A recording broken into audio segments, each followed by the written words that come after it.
Bonjour, donc je viens de faire le projet STARC de structuration de l'activité de recherche clinique en cancérologie que j'anime avec comme responsable de projet le professeur Joly qui s'excuse de ne pas pouvoir intervenir aujourd'hui ayant une réunion de l'HCERS à l'université qu'elle ne pouvait pas décaler, mais il n'y a pas de problème, on va présenter quand même les diapositives, ne vous inquiétez pas. Donc, diapositive suivante s'il vous plaît.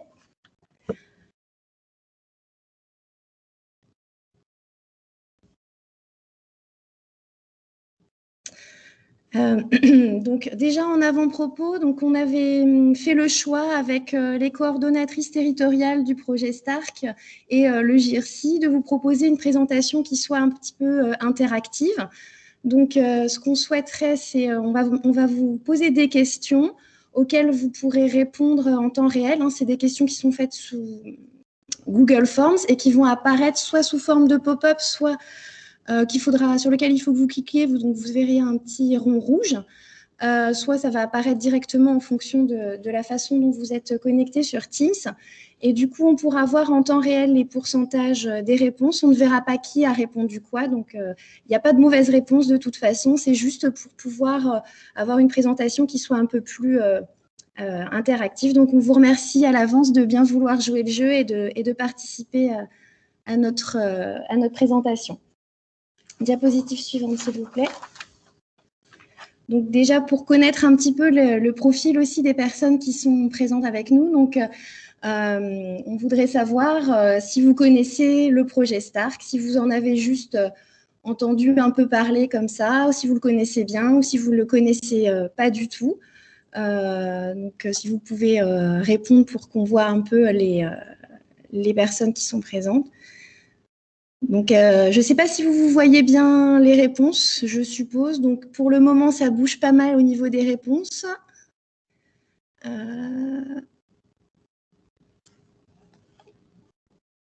Donc,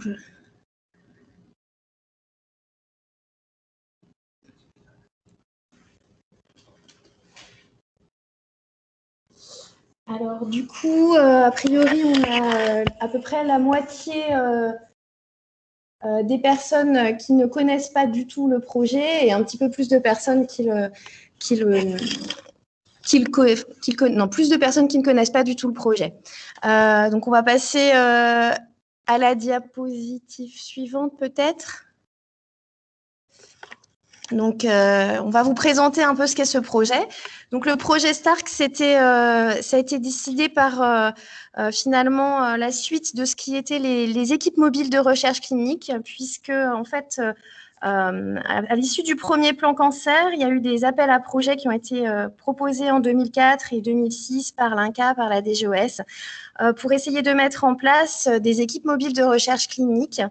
Et finalement, ces dispositifs ont été ensuite retransmis au GIRC Nord-Ouest pour s'occuper de ces dispositifs et des financements dédiés à cela. Et donc, en 2017, suite à un appel à projet que le GIRC a souhaité mettre en place, on a pu redistribuer ces enveloppes-là et créer ce qu'on a appelé le projet STARC, dont l'objectif était de créer un environnement favorable à l'augmentation du nombre de patients dans les études cliniques en cancérologie sur l'ensemble des 4 territoires de l'interrégion, donc à savoir la Normandie et les Hauts-de-France, donc toute la Normandie, l'ancienne Basse et Haute-Normandie, et l'ancien Nord et Pas-de-Calais et Picardie pour la partie Hauts-de-France.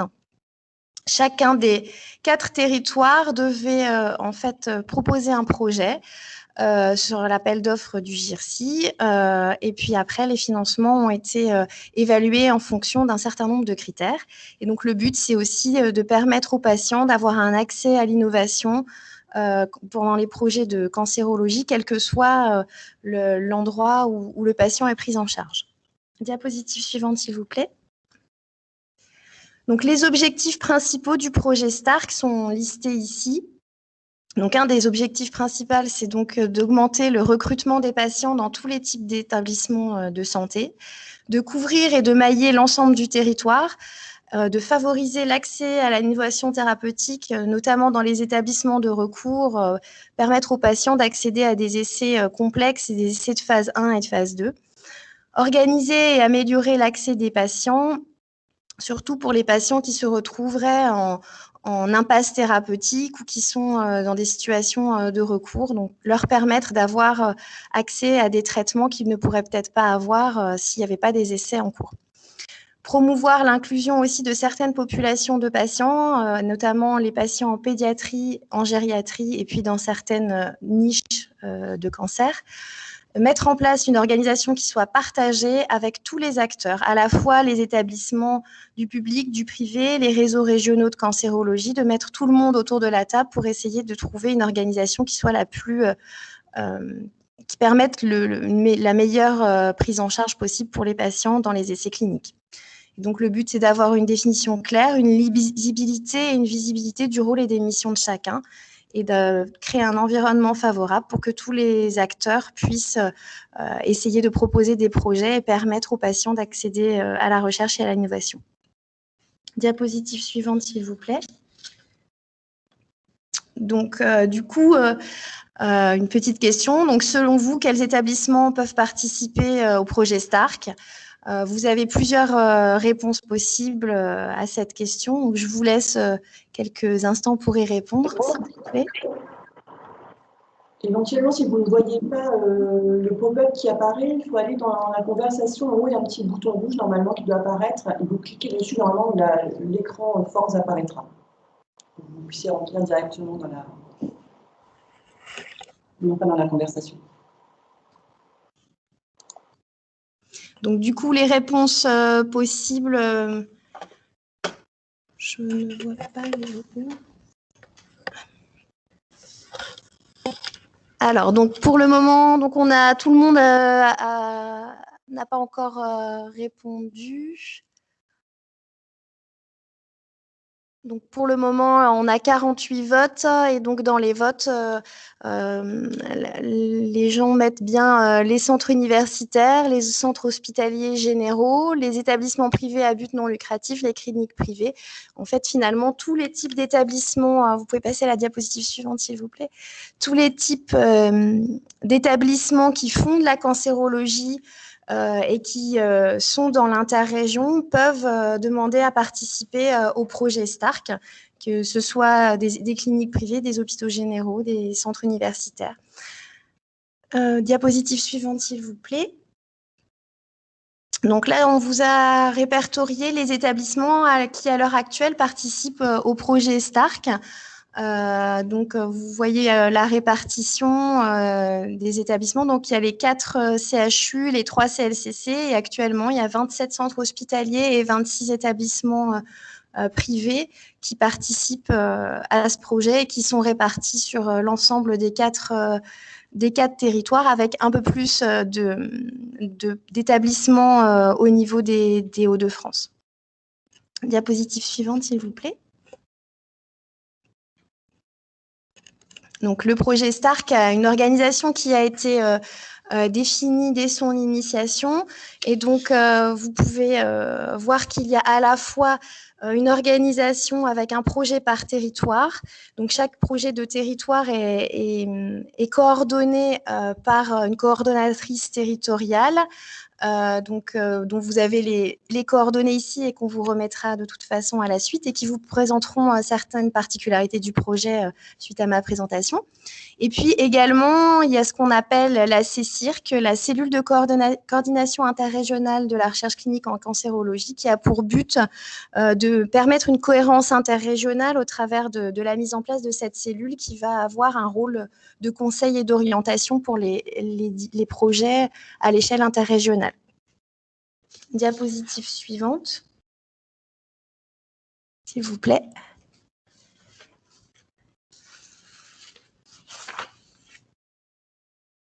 Donc, l'organisation au niveau interrégional, comme je vous l'expliquais, donc c'est constitué autour d'une cellule qui a des objectifs et des missions, notamment les objectifs qui sont recensés l'ensemble des essais cliniques ouverts en cancérologie dans l'interrégion, s'assurer qu'il y ait une bonne diffusion à l'ensemble des établissements, permettre l'ouverture d'essais cliniques qu'on dira faciles dans les établissements non universitaires, faciliter l'accès aux patients d'un établissement à un autre en fonction des essais disponibles et des compétences dans les centres.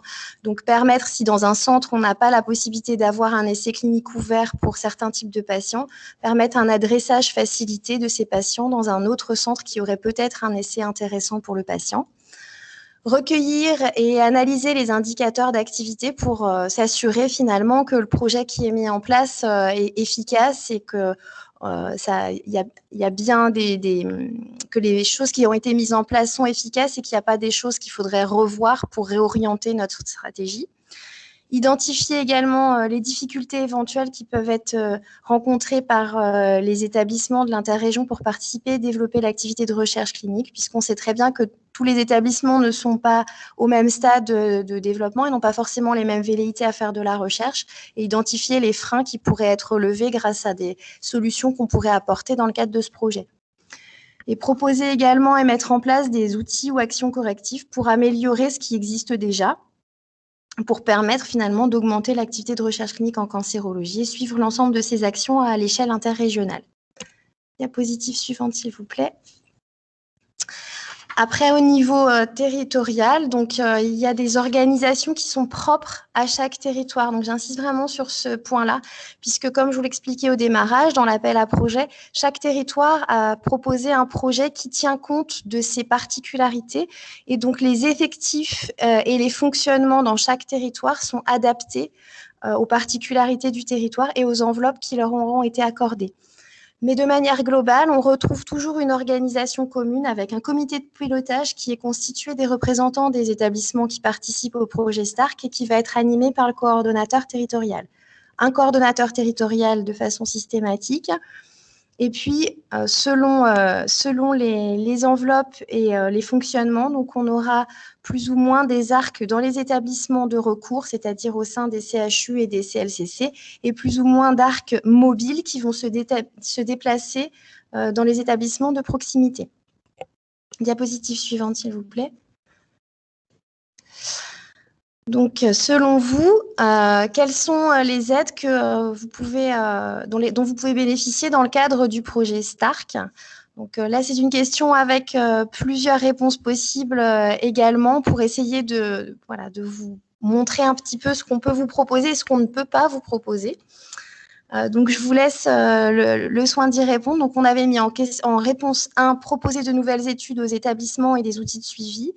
Réponse 2, colliger les données dans les cahiers d'observation. Réponse 3, faire des prélèvements biologiques des patients inclus. Réponse 4, aider à l'inclusion de patients ou à l'adressage pour inclusion. Réponse 5, rédiger des protocoles de recherche à promouvoir. Et réponse 6, former les professionnels à la recherche clinique. Donc, je vous laisse un petit peu de temps, c'est un peu long comme question.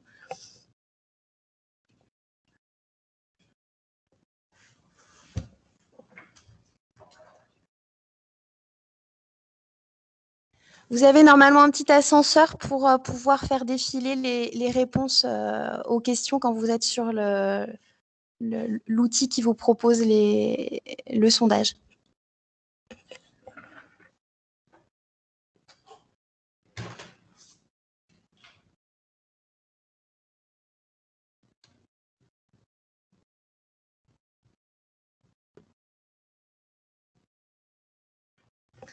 Pour le moment, on a 47 personnes qui ont répondu. Donc, je vais vous faire un premier retour des réponses. Donc, on a 26% des personnes qui pensent qu'on peut proposer de nouvelles études et des outils de suivi. Donc, effectivement, dans le cadre du projet STARC, cet item-là est rempli. 20% ont mis qu'on pouvait colliger des données dans les cahiers d'observation. Donc ça, ce sont pour les territoires dans lesquels il y a des arcs mobiles qui peuvent effectivement aller sur centre et aider à remplir les cahiers d'observation. 4% des personnes ont mis qu'on pouvait faire des prélèvements biologiques des patients inclus. Alors non, les équipes STARC sont des équipes d'attachés de recherche clinique ou de coordonnateurs Voilà, il n'y a pas de personnel infirmier dans ces équipes, donc on ne peut pas faire faire aux équipes Stark les prélèvements biologiques des patients inclus. Par contre, comme 19%, non, pardon, 23% des personnes l'ont dit, on peut effectivement aider à l'inclusion des patients et également aider à l'adressage pour inclusion. Alors, on ne peut pas rédiger des protocoles de recherche clinique à promouvoir. Ce n'est pas du tout l'objectif du projet. Ce sont pour des recherches qui sont soit déjà promues, soit qui sont en cours de réponse à des appels à projets. Alors à ce moment-là, on peut solliciter les centres pour savoir s'ils souhaitent être centre investigateur, mais on n'est pas sur une équipe qui va aider à la promotion des projets et à la rédaction des éléments de projet. Et à la dernière question, donc on est également là pour former les professionnels à la recherche clinique. Donc, si vous pouvez passer la diapositive suivante, s'il vous plaît.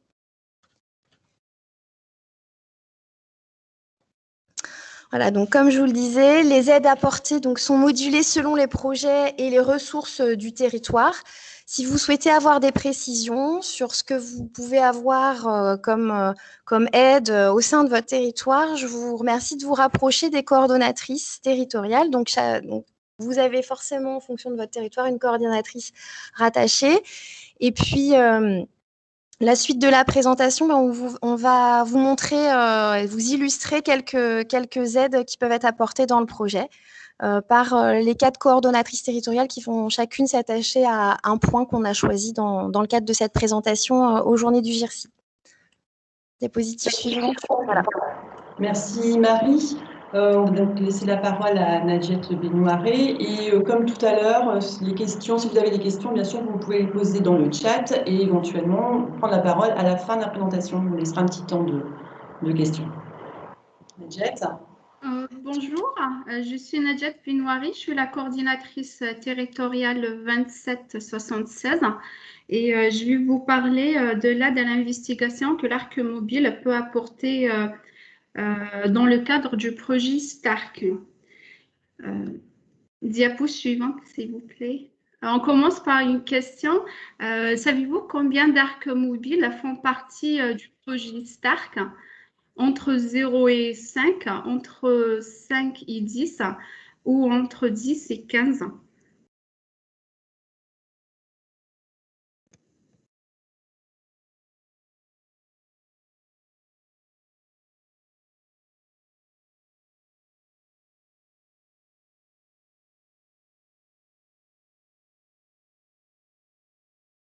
Bah, c'est parfait. C'est bien la réponse 2. Diapo suivante, s'il vous plaît. Oui, on a 5 à 10 arcs mobiles et qui se répartissent de la manière suivante. Diapositive suivante, s'il vous plaît. 0 arc mobile pour l'ex-Basse-Normandie, 2 arcs mobiles dont je fais partie pour l'ex-Haute-Normandie, 2 arcs mobiles sur le territoire 02 60 80 et 4 arcs mobiles pour le territoire 59 62. Diapo suivante, s'il vous plaît. Une autre question, connaissez-vous l'aide qui peut être apportée sur centre dans le cadre du projet STARC?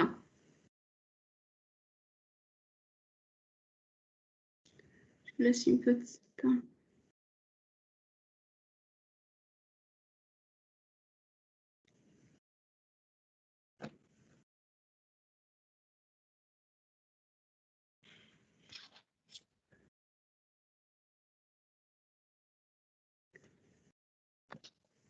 On a 64 réponses qui disent oui. Bah, diapo suivante, s'il vous plaît. L'activité se fait à la carte. Là, l'équipe mobile a fait d'abord un bilan initial et une réévaluation des besoins de chaque centre, et puis une intégration et adaptation avec l'organisation existante des services et une proposition et validation des activités de l'ARC mobile avec le centre investigateur. Les principales activités que l'ARC mobile peut apporter. D'abord, une aide administrative en amont de la mise en place, comme les enquêtes de faisabilité, les formulaires de participation, la signature des conventions, la définition des circuits logistiques et la documentation réglementaire, comme fournir les CV des médecins, les attestations des bonnes pratiques cliniques. Il peut aussi participer à l'organisation de la mise en place. Diapo suivante, s'il vous plaît. Une aide à la gestion des essais en créant des outils de gestion comme les fiches résumées des études, des fiches de procédure d'inclusion, un calendrier de suivi, des tableaux de suivi, un inventaire régulier aussi des kits de prélèvement, une collecte et saisie de données soit sur CRF électronique ou papier, les questionnaires, les SAE et la réponse aux queries. Il fait aussi le pre-screening, soit pour les nouveaux patients vus en consultation et pour aussi les patients à présenter en RCP. Il participe aussi à la préparation des monitorings. Diapo suivante, s'il vous plaît. Une proposition d'études à ouvrir dans les centres. Ma collègue va vous détailler tout à l'heure. Et l'adossé à l'adressage. Chaque territoire a développé des outils pour faciliter l'adressage et les arcs mobiles peuvent aider dans la détection des essais avec l'investigateur et compléter les documents et se faire l'intermédiaire pour faciliter les choses. Il participe aussi à la préparation des audits et des inspections, à la clôture des protocoles et la facturation des essais. L'arc mobile, une nouvelle question. L'arc mobile intervient seulement dans les établissements qui ne disposent pas d'arc. Vrai ou faux, à votre avis?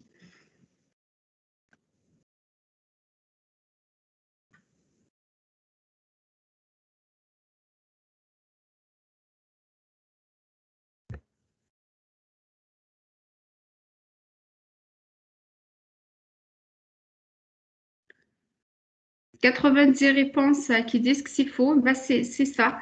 Le diapo suivante, s'il vous plaît. L'arc mobile peut intervenir dans les centres qui disposent déjà d'arc et dans les centres qui n'en disposent pas.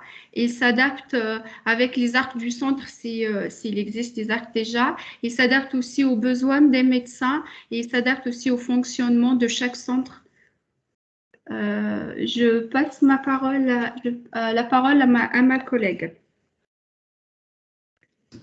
Merci Nadjet. Donc, Pauline Radona qui va nous présenter. Oui. Vous m'entendez bien? Oui. Donc, bonjour à tous, Pauline Radenac, je suis attachée de recherche clinique au réseau régional de cancérologie Onco-Normandie et je suis coordinatrice territoriale sur l'ex-Basse-Normandie et donc je vais vous parler du répertoire d'essais cliniques Archimède. Donc, diapo suivante, s'il vous plaît. Donc, Archimède, c'est le répertoire d'essais cliniques de cancérologie qui est actuellement déployé sur la Normandie et les Hauts-de-France. Il est consultable sur archimède.fr. Et donc, diapo suivante, on commence par une petite question pour savoir si vous avez déjà visité le site archimède.fr.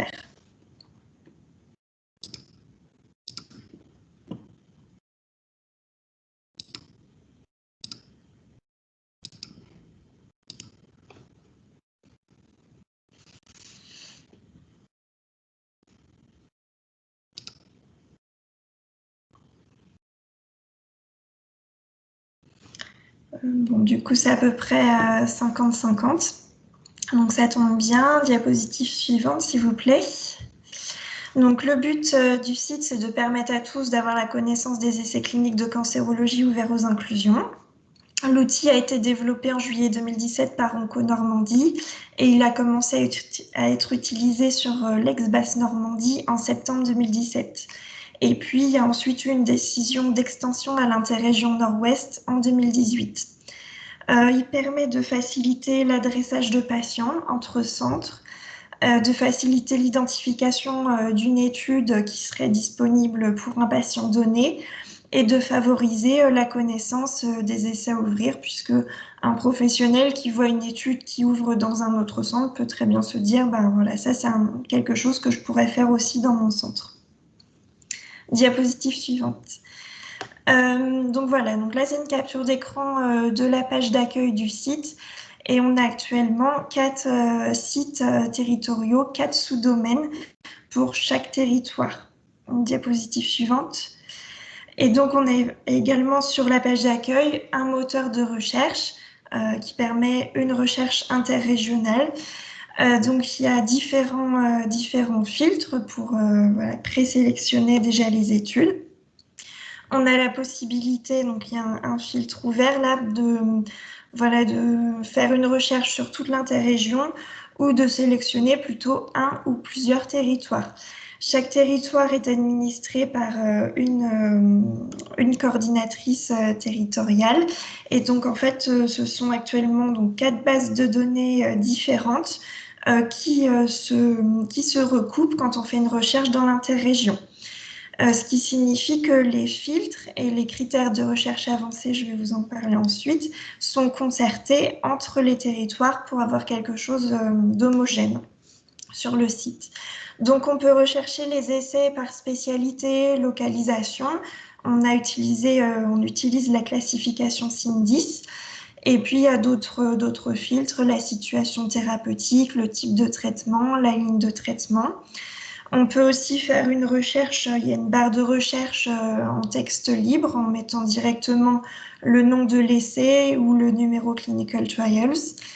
On peut faire une recherche pour un patient en préfiltrant déjà selon l'âge, le sexe ou l'OMS d'un patient précis. Et puis, on a des critères de recherche avancés qui apparaissent quand on a sélectionné une spécialité, une localisation. Ils sont spécifiques d'une localisation. Diapositive suivante, s'il vous plaît. Donc là, c'est l'exemple de fiche, un exemple de fiche d'essai qu'on retrouve sur le site. Donc, on dispense différentes informations. Il y a un petit texte au-dessus. On tient à préciser quand même que c'est quand même important il n'y a pas toutes les informations. C'est important de se référer au protocole du promoteur. Donc, on retrouve différentes informations à propos de l'essai, donc le titre, la spécialité, localisation, le type de traitement, le schéma d'étude. Diapositive suivante. Merci. Les critères d'éligibilité. Alors que que ce soit pour les critères d'éligibilité ou le schéma d'étude, on ne saisit sur le site que des informations libres de droit. Donc, le plus souvent, elles sont tirées de Clinical Trials ou du registre européen des essais cliniques. Et on a quelquefois des promoteurs qui nous autorisent à prendre des informations du synopsis en français. Mais dans tous les cas, ce sont toujours des informations libres de droit. Diapositive suivante, s'il vous plaît. Et donc, voilà, en pied de page, en bas de page, on a des informations sur le promoteur, les centres investigateurs du territoire, les personnes à contacter si besoin, l'état de l'étude dans le centre, est-ce qu'elle est ouverte ou fermée aux inclusions ou suspendue, et puis on partage des liens utiles sur l'étude. Diapositive suivante.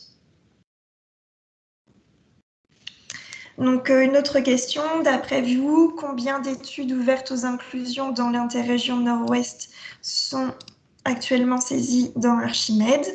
Donc, on parle bien d'études ouvertes aux inclusions de cancérologie. Est-ce que c'est plutôt 300, plutôt 600 ou plutôt 900?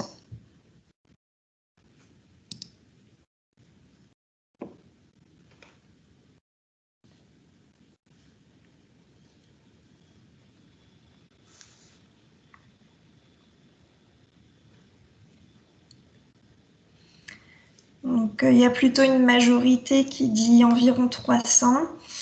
Diapositive suivante. Donc la réponse, c'est environ 900. À ce jour, il y en a 920. Diapositive suivante, s'il vous plaît.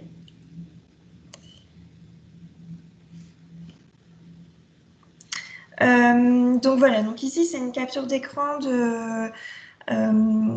quand on clique sur un sous-domaine d'un territoire, donc là c'est le territoire ex-bas normand, donc on retrouve le moteur de recherche, le même que dans l'interrégion, sauf que là on va chercher les essais dans le territoire. On a un onglet actualité, donc c'est vrai qu'on partage des informations sur des formations, des événements à venir qui concernent la recherche clinique en cancérologie.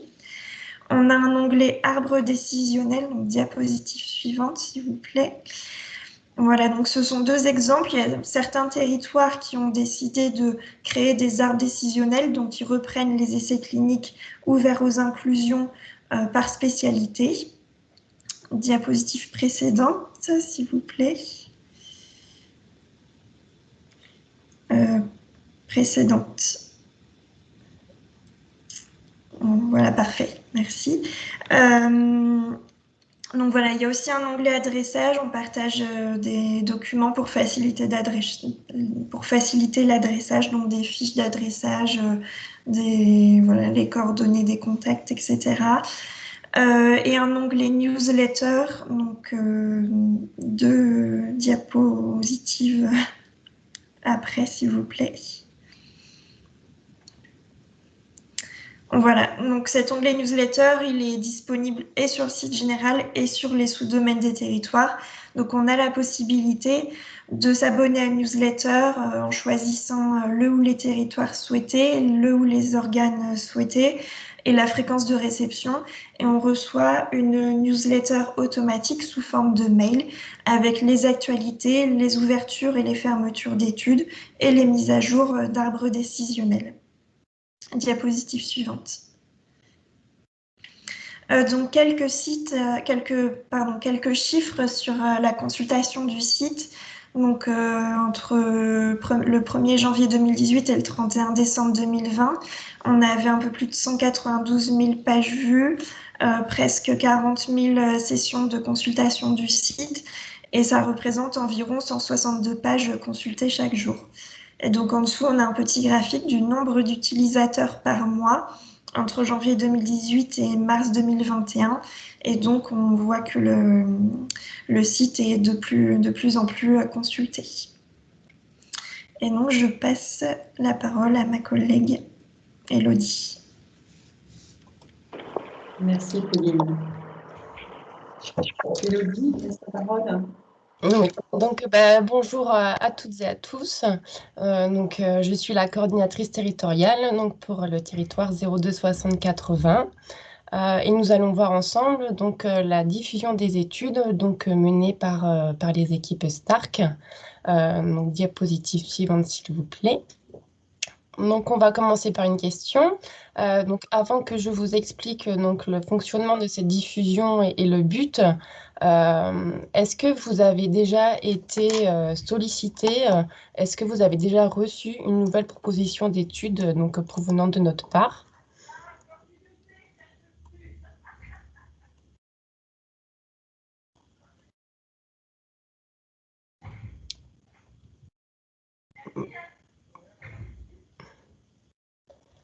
Donc, apparemment, 30 réponses, on est à 66%, 66% de non. C'est un petit peu embêtant. On va dire que c'est un pourcentage qui est assez encourageant. Néanmoins, on va devoir améliorer, je pense, notre manière de communiquer quand nous envoyons nos propositions de nouvelles études. Diapositive suivante, s'il vous plaît. Donc, comme expliqué précédemment, un des objectifs du projet STARC est de favoriser le partage de l'information sur les essais qui peuvent être ouverts en région, et cela permettra donc bien évidemment la mise en place d'essais au plus près des patients. Nous sommes amenés à proposer vraiment tout type d'études, que ce soit des études institutionnelles ou industrielles. Et généralement, ce sont des études de phase 2 à la phase 4. Et par contre, pour les études qui ne sont pas encore rendues publiques, comme par exemple les études non inscrites sur le site Clinical Trial, nous devons au préalable demander l'autorisation de diffusion auprès des promoteurs afin de savoir si oui ou non nous sommes autorisés à diffuser ces études au sein de nos territoires. Donc, diapositive suivante, s'il vous plaît. Donc là, on va voir un exemple de diffusion d'études et c'est ce qui est mis en place dans le territoire de l'Ex-Picardie. Et cela concerne en fait les études qui sont au stade de la sélection des centres. Donc, en tout premier, c'est un médecin qui est sollicité pour participer à une nouvelle étude. Donc, il est intéressé, il remplit son questionnaire de faisabilité, l'envoie au promoteur et il saura si oui ou non, après, il est sélectionné. Mais en parallèle à cela, il est convenu donc, au sein de notre territoire que cette proposition de nouvelle étude soit apportée donc soit à moi en tant que coordinatrice territoriale, mais aussi à ma collègue Valérie Panis. Et une fois que nous sommes informés de cette nouvelle étude, nous faisons ensuite la diffusion auprès des établissements de notre territoire, aux établissements qui font partie du projet.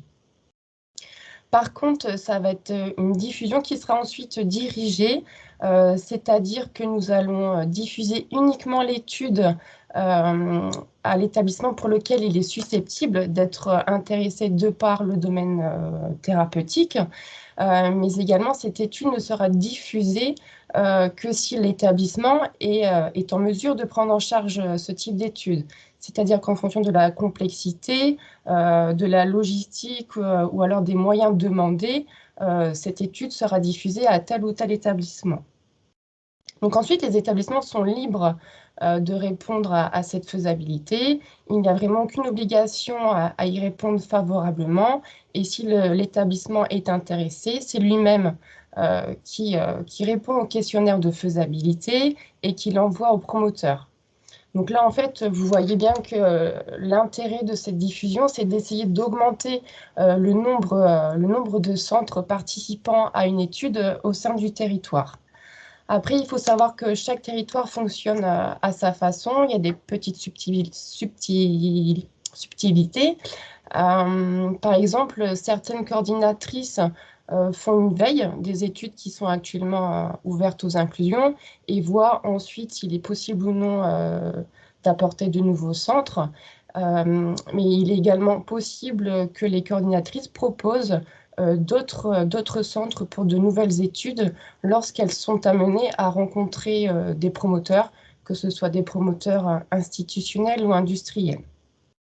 Après, voilà, quel que soit le mode de diffusion, cela reste une diffusion qui est dirigée et ça, c'est rendu possible de par un recensement des besoins et des attentes de chaque établissement, un recensement qui a été fait depuis le début du projet et qui est mis à jour régulièrement. Donc, diapositive suivante, s'il vous plaît. Donc là, pour terminer, nous allons voir un exemple de diffusion qui implique vraiment les 4 territoires, parce que nous avons également la possibilité d'intervenir lors de la préparation de certains projets, comme les PHRC nationaux, les PHRC interrégionaux ou divers appels à projets, pour aider les porteurs de projets à identifier les bons centres. Donc l'été dernier, nous avons été amenés à diffuser le projet Qui502, qui est un PHRC interrégional promu par le CLCC François Baclès donc à Caen. Et ce projet a été diffusé au stade de la lettre d'intention et cette diffusion a permis donc de sélectionner 12 centres Stark.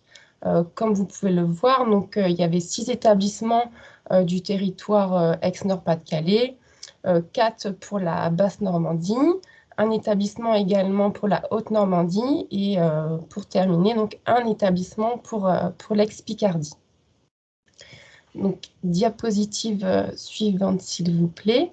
Par rapport à la présentation donc, qui vient de vous être faite, pensez-vous que cette diffusion permettent de mettre en place plus d'études au sein de vos établissements.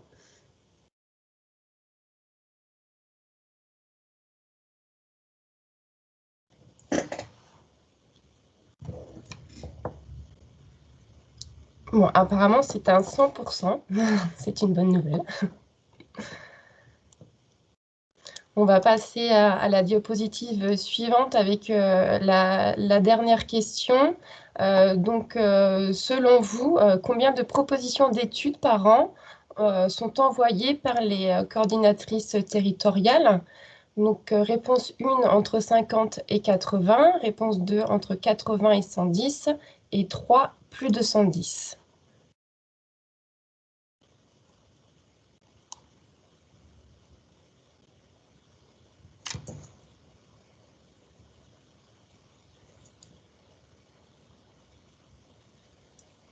Donc 31 réponses, 32, on va attendre un petit peu.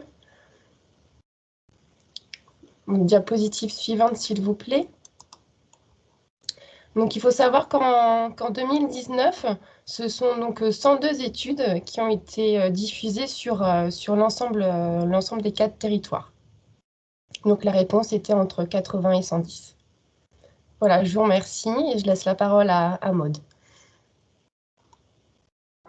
Merci, Élodie. Maud, si tu peux...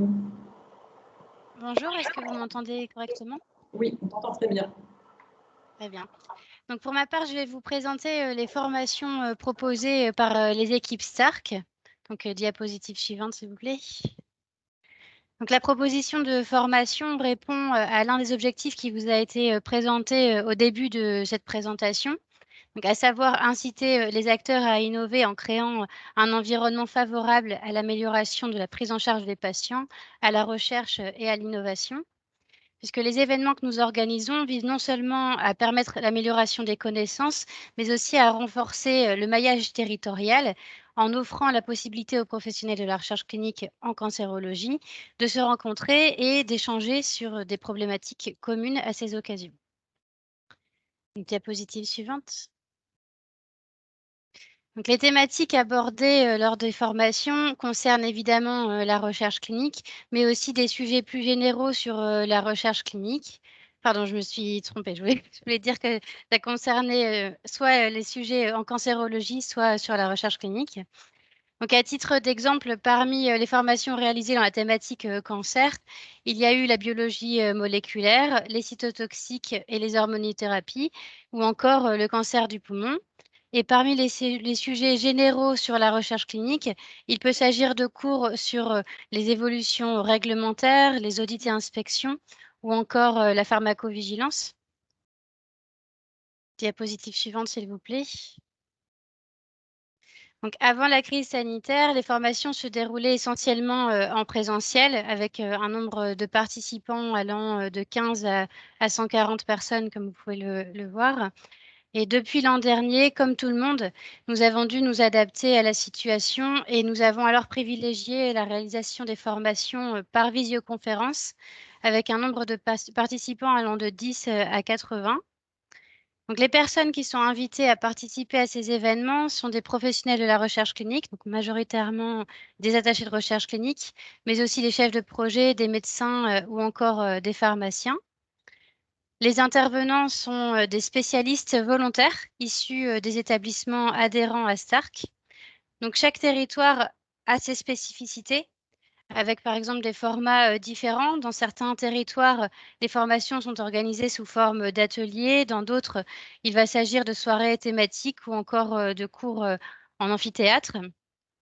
Donc, il y a également une diversité de collaborations. Donc, par exemple, sur notre territoire, donc le Nord et le Pas-de-Calais, il y a une collaboration forte avec le CLIP 2 lillois qui a permis la création d'un programme de formation que nous avons appelé les stratégies thérapeutiques en oncologie et qui permet aux professionnels de participer tous les mois à une formation par visioconférence sur le temps du midi. Et les supports de cours et les vidéos sont ensuite disponibles sur une plateforme sécurisée pour toutes les personnes qui se sont inscrites au cours. Donc, diapositive suivante. Ouais. Donc là, on va vous poser la question, avez-vous déjà participé à une formation proposée par les équipes Stark?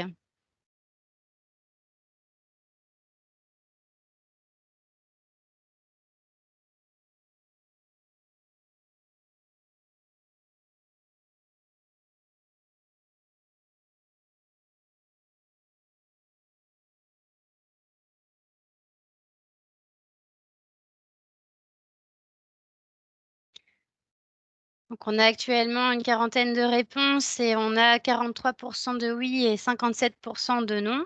Donc, c'est très bien qu'on en parle puisque ça vous permettra de pouvoir connaître ce que nous faisons et vous joindre à nous si les sujets vous intéressent. Alors, je vois qu'il y a déjà une question concernant les formations. Dans les formations, prévoyez-vous d'aborder les problématiques gériatriques survenant chez les patients âgés atteints de cancer, impactant leur prise en charge, sous-représentés? Alors, je n'ai pas la fin de la question. Oui, tout à fait. Nous avons un cours qui est prévu en juillet justement sur ce sujet. Je vais vous le présenter à la fin de mes diapositives. Vous pourrez nous contacter pour y participer. Ce sera sous forme de visioconférence. Donc, vous êtes évidemment les bienvenus. Donc, selon vous, combien d'événements sont organisés chaque année par les équipes Stark? Est-ce qu'il y en a 1 à 10 pour la première proposition de réponse, 10 à 20 ou 20 à 30?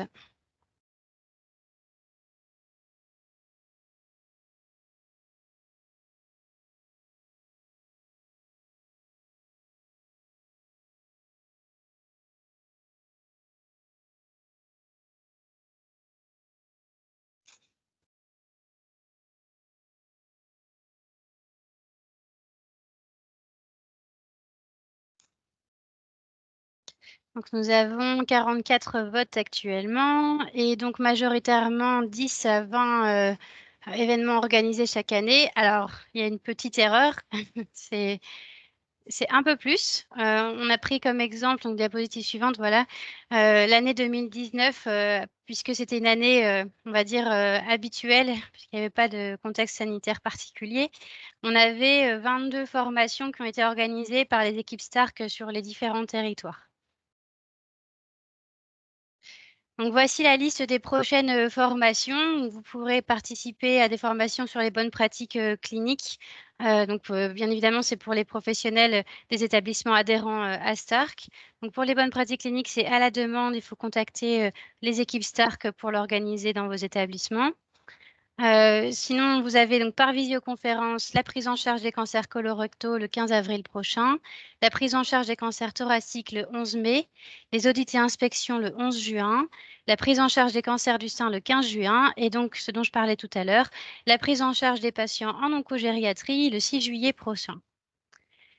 Donc, si vous faites partie d'un établissement Stark et que vous souhaitez nous suggérer un sujet de formation, nous en serions ravis. Donc, n'hésitez pas à nous contacter pour cela. Diapositive suivante. Vous avez ici les différentes équipes sur les territoires avec les contacts des coordonnateurs territoriaux ou de l'animatrice interrégionale. Donc, n'hésitez pas à le faire, que ce soit pour obtenir le lien d'inscription si vous ne l'avez pas eu ou pour nous proposer des sujets que vous aimeriez que nous abordions. Je vous remercie. Merci Maude. Et bien sûr, toutes ces informations sur le projet STAR, vous pouvez les retrouver sur notre site internet du GIRC Nord-Ouest. Vous aurez tous les contacts éventuellement si vous voulez contacter certaines coordinatrices territoriales ou les personnes qui sont responsables du projet. Est-ce que vous avez des questions? Alors, je vois qu'il y a une question sur peut-on participer à la formation audit si on ne fait pas de cancérologie? Oui, si votre établissement fait partie des établissements Stark. Je pense que ça doit être le CHU, donc je pense que ça devrait être possible. Je ne sais pas si vous avez d'autres questions, n'hésitez pas, peut-être même prendre la parole si vous le souhaitez ou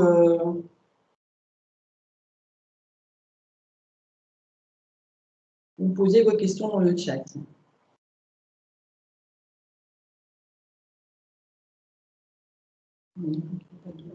Apparemment, pas de questions. Donc, écoutez, en tout cas, merci. Je remercie tous les présentateurs qui ont participé avec nous pour l'organisation de cette visioconférence, qui était notre première. Je sais pas si... Oui, écoutez, pareil, je me joins à ces remerciements. Donc, peut-être juste pour conclure sur le dispositif Stark, C'est quand même un dispositif assez original, hein. Je pense qu'on est assez pionnier dans notre interrégion, avec, vous l'avez vu, un dispositif très complet qui couvre à la fois le champ de la formation, mais aussi l'appui vraiment au plus près des établissements pour leur permettre, enfin pour nous permettre de développer de manière collective l'ensemble des inclusions dans des projets de recherche. Donc, et on voit que ce dispositif, qui maintenant a quelques années, eh bien, a des résultats concrets et donc porte ses fruits. Donc, merci à toute cette équipe Stark hein, qui anime activement cette démarche parce que, encore une fois, elle porte ses fruits et elle montre aussi tout l'intérêt d'une coopération à l'échelle de nos territoires. Donc, voilà. Merci encore donc à l'ensemble des participants. Vous nous avez accompagnés tout au long de cette matinée. Évidemment, on regardait un petit peu les chiffres et donc vous avez été fidèles tout au long de cette matinée avec pratiquement une centaine de participants de manière permanente. Donc, on apprécie. C'est évidemment encourageant pour toute l'équipe GIRSI qui a animé, organisé cette rencontre. Et puis donc, on a déjà une prochaine date que je n'ai plus en tête, le 2 juin.